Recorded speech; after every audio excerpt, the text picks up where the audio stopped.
So far, it's been a pretty horrible season for fans at Port Talbot. With only 2 wins in the league, times are looking bleak. Since taking over in November, I've won 1, drawn 1, and lost 7.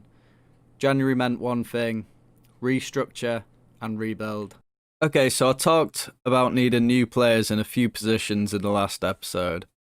Fullbacks were a priority, but we also touched on needing a winger too. And to say I went a little bit crazy during this transfer window would be an understatement.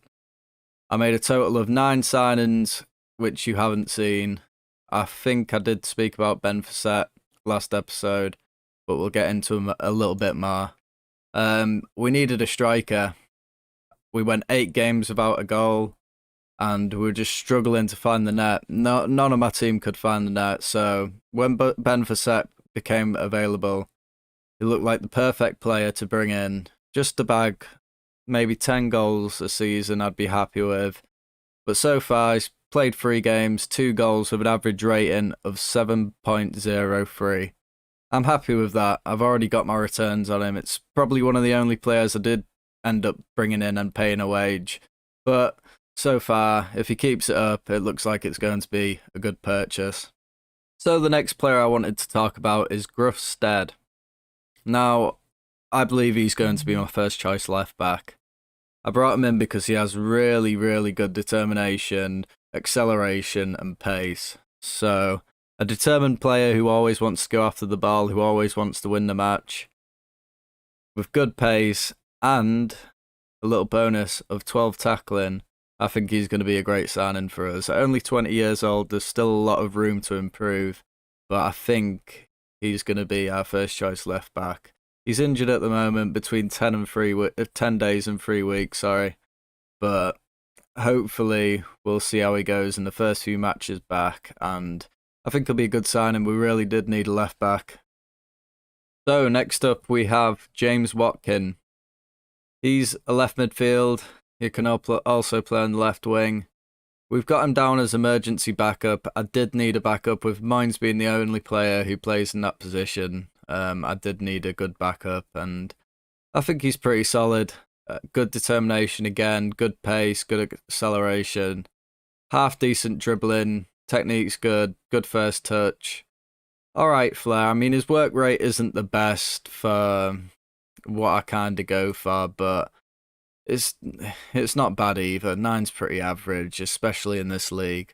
So I'm expecting him to be coming in as a good backup for Mines. Hopefully when he does come on, if Mines is getting tired towards the end of the game, does make a difference.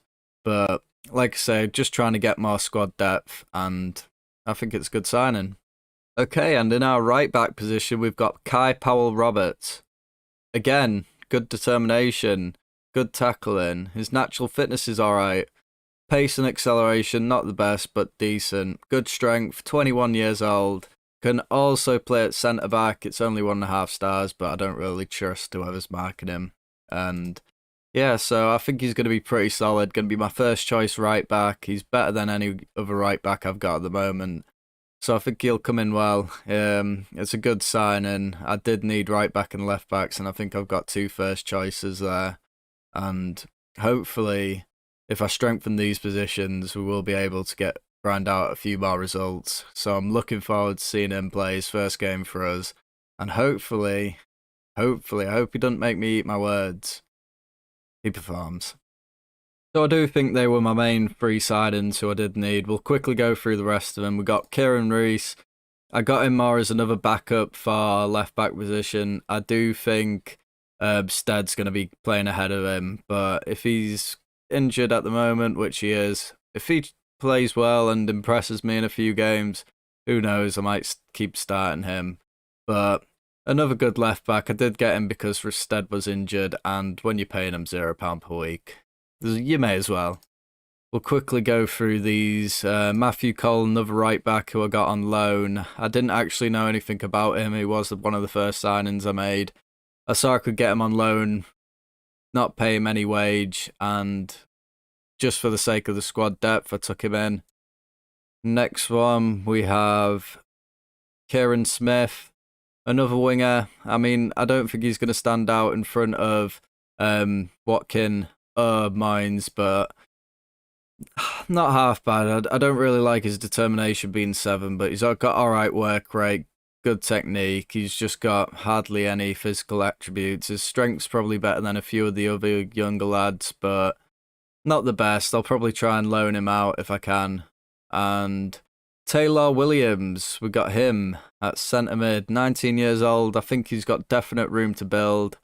I mean, mental attributes are quite good. Decisions, aggression, work rate. However, stuff like composure and vision, positioning just isn't the best. But good passing, good technique, good first touch, and half decent physical attributes. I think he'll come in pretty well. Again, another backup. I don't think he'll be starting every game, but if he impresses, I don't see any reason why he can't. And finally, let's go to Yinya Jones. I hope I pronounced that right. I'm sorry if I didn't. Again, a future prospect. 1-star rated. Don't really trust that, but alright determination, good leadership, good tackling, and physical attributes, which, being 19 years old, you'd expect him to improve. So, having a look at the schedule, as you can see, I got my first win in 7 games, and all the way through January, we've been scoring goals.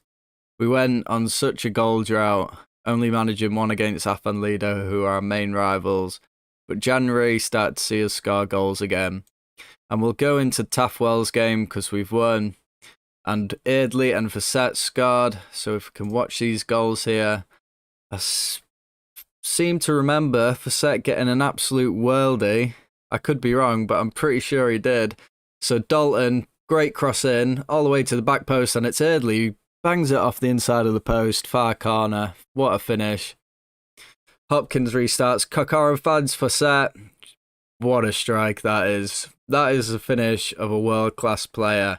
And of course they score, but we just tend to ignore that because we got the 3 points. And yeah, it was too easy, I agree, but what a goal by Facette, what a goal. Okay, so here we are with the team selection before the game against Riska. As you can see, we've got 3 new players starting for us. We've got Watkin on the wing, we've got Reese at left back, and Powell Roberts at right back.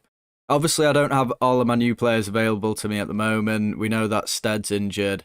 And I thought I'd give Watkin a run out in front of Mines today, just to see how he goes. I'm very, very glad that I don't have Dalton playing, or Evans, because those 2 have just been truly awful for me. So, I'm hoping with this game... forgot a player. We've got Williams, got him on the Mazzela role. Gonna slot him in there, see how he does. It's a new start, it's a new rebuild, and it's a 4-4-2. It's an absolute saviour of a tactic. I've gone for slightly more direct passing, hit early crosses, dribble less, be more disciplined, higher tempo, and play him wide. I am really, really hoping I win this game. I think it will be the biggest shuttle of power, and it'll be so motivating for the players, and I think it might just start a bit of a recovery season for us. So, without further ado, let's get into it. And the team sheets are in. All of these new faces, social media's going crazy. We're up for revenge, says Martin New. Brandon Foxall says, yep, Facette starts. Good. Joshua Fraser, on the other hand, get Jones out the team.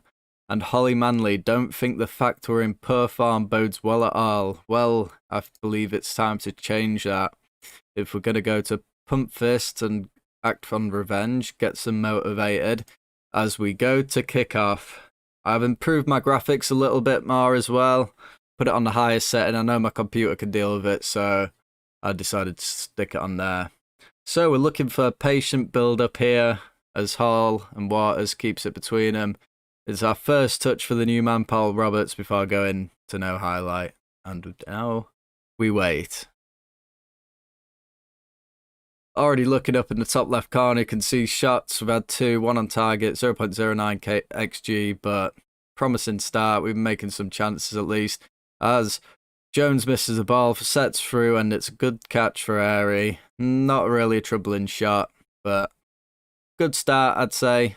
Going to try and encourage them with a shout and see if that benefits them at all, which it hasn't. I mean, it's encouraged the strikers, but Paul Roberts is a bit nervous. It's his first game. I don't blame him. As Hopkins kicks it straight up to their centre mid, Hodges through, and that's a good interception by Reso. That's kind of things I'm looking for. Someone who actually wants to win the ball and not just let it run past him. As Fawcett finds Eardley on the wing. What can he do here? Our little 16-year-old wonder kid. As Paul Roberts tries it in, and it's Jones. Can he strike? Oh, no one could get a shot on the goal there. Just got caught underneath Jones's feet, but it definitely has shut that fan up if he'd scored that. Definitely. But I'd say XG 0.74. I'm not going to get ahead of myself. I'm quite happy with how we're playing at the moment.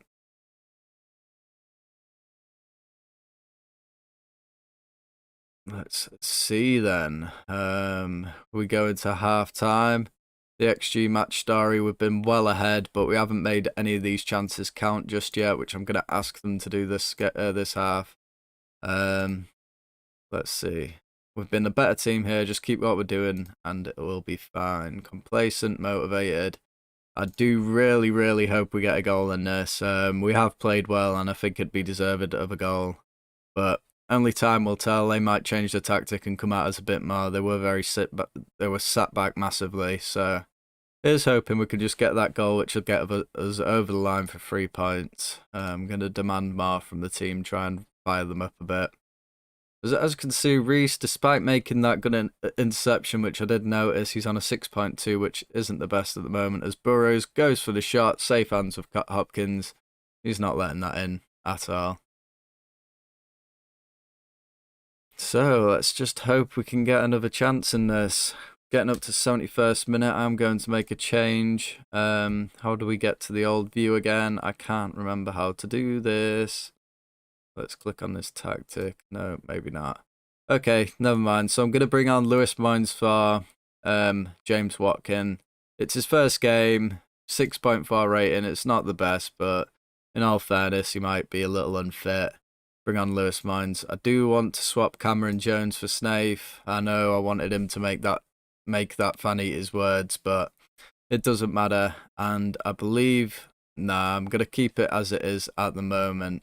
I might think about bringing Adam Jenkins on in the 80th minute, but for now, I'm going to give him a team talk, point the finger, and have ability to get... Oh, I made him nervous. Never mind. So we go into the last 20 minutes now. I'm hoping we can get something from this. Going to go a bit more attackive. We've got better XG. I'm hoping we can be a bit more expressive with ourselves. As they have a throw on the right-hand side, it's Gordon. What can he do? He looks for Hodge, and it's a good clearance by Waters all the way up to Fawcett, who's got him behind him here. Can he finish it? Oh, it's just sawed wide of the top right-hand corner. It was a great strike, but never going in. Eardley strikes. Oh, just wide of the left-hand post from the free kick. Not too bad. Just going to swap over. Let's go for Williams. He hasn't had a great debut either, but might be unfair. Give him time to come in. Going to keep Jenkins as he is, and hopefully we can push them forwards if we fire them up. Go very attacking. Try and win these 3 points. Give it all or nothing in this. As Eardley has another free kick. Nearly scored the old one, but this one is straight into Aries' hands. And it's looking likely that it's going to be a 0-0, but we do have one more highlight, I believe, as Fawcett has it on the left-hand side. Can he get a cross in? No, he can't. Barrett with a clearance. Hall's going to gather it. He's not in no rush, is he? There's no urgency to win the game. But Paul Roberts, please don't fuck it up. I've just got you. Looks for Snaith, unable to find him. Jenkins intercepts the ball forward. And Snaith is through. Can he fit? And he has fit it. He's offside. No way. Never. Never. Was he actually offside or what? Oh yeah, he was a mile off. I can't see him but is there any way of changing this? Let's go to 2D Classic. Oh, wrong one. Oh, wrong one again. Replay camera, that's the one. 2D Classic. Yeah, he's miles off. Never mind. I thought that was our chance, but it wasn't to be. We can keep on dreaming. And has that got stuck now? No. Brilliant. And unless we get one more chance in the last minute here, it is looking likely that we're going to share the points with a 0-0 draw. As Paul Roberts tries to find a long ball forward, unable to find anyone. as Duckett. Finds Jones in the middle for them. They're still trying to push forwards. Waters with a good clearance. Back up to Eardley. Finds Snaith. This is going to be our last chance. And Snaith passes it all the way back to Paul Roberts. He could have at least turned and tried to get forward with it. But nah, they're just hoofing it forwards with no real ambition or thought process going through their minds. So, 0-0. I'm a bit disappointed. I thought we played well and I thought we could have scored a goal there, but I think we're unlucky. I'm happy with how we played. They're 14th in the table. They are 6 points ahead of us, so we'll need 2 wins. And with 10 games to go,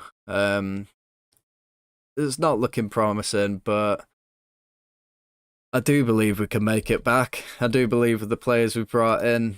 I mean, we did play a lot better today. They weren't the best opposition. They were in the 14th place, but our next match is against Swansea Uni at home. We're going to have a quick look at the schedule and try and work out when we're next going to be doing a live commentary. And I think it'll be the Undy match in 2 games' time, just because I know they're 15th, and that could potentially be a massive game. If I can get a win against Swansea Uni, who are second, which is I highly doubt, but if we could at least get a draw, then 3 points against Undy will be massive.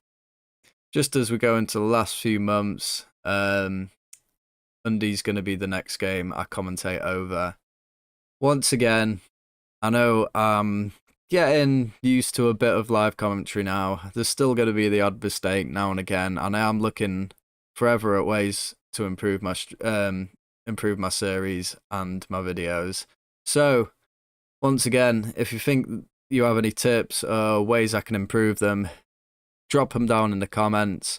If you've liked the video, make sure you hit the like and subscribe to stay up to date with my series. I'm trying to improve this now, and I do want to take it the next step, and I'm going to be putting a lot of effort into these into the editing of these videos, and hopefully make a really enjoyable series of this, because I am enjoying making this, but I do just need to tweak a few things. Once again, thank you for watching, and I'll see you in episode 6.